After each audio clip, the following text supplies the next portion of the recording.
Happy tayo guys. Back on duty na naman tayo ngayon.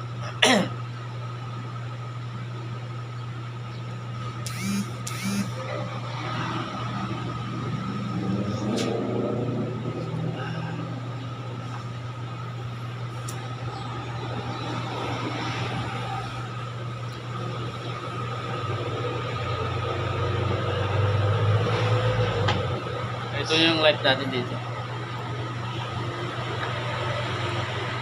Pag sa bahay,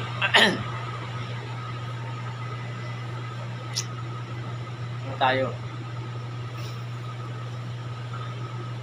Tigasin tayo sa bahay, tigasin.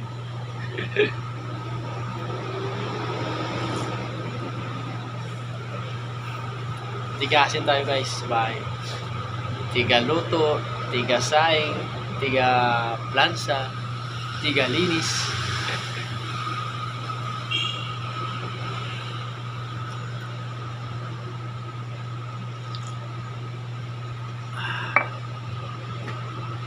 Ganun talaga guys.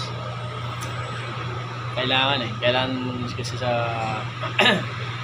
mag-asawa, magtulungan, hindi ka kayanin ng bahay pag siya lang mag-isa sa bahay, lalo pag tatlo na anak namin. May baby pa kami, maliit. Tapos isang 2 years old.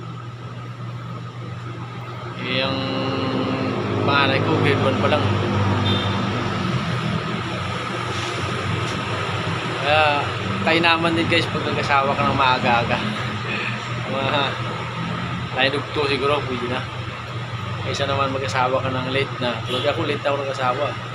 Nasa 40, late, ano na ako 40 years old na ako nag-asawa Napilitan pa.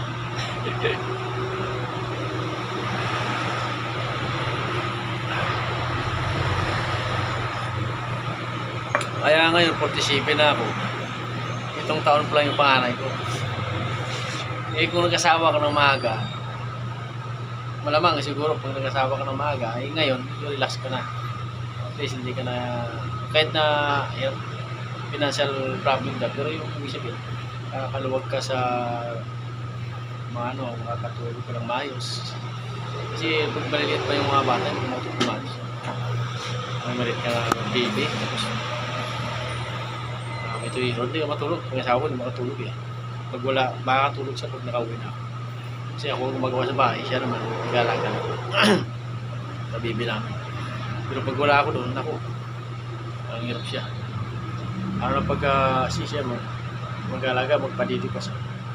Paano ako pag pag dito. Pag ayaw magpalapag ng baby namin, ayaw matulog.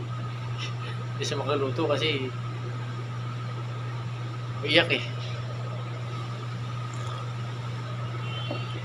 yun. Pero siguro, sa una na naman siguro pag magpaluluto na yung baby namin. Tsaga-tsaga lang. Wala.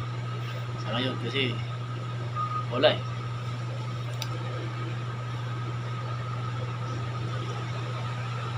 What less? Okay naman, masaya naman kasi yung bunso namin babae.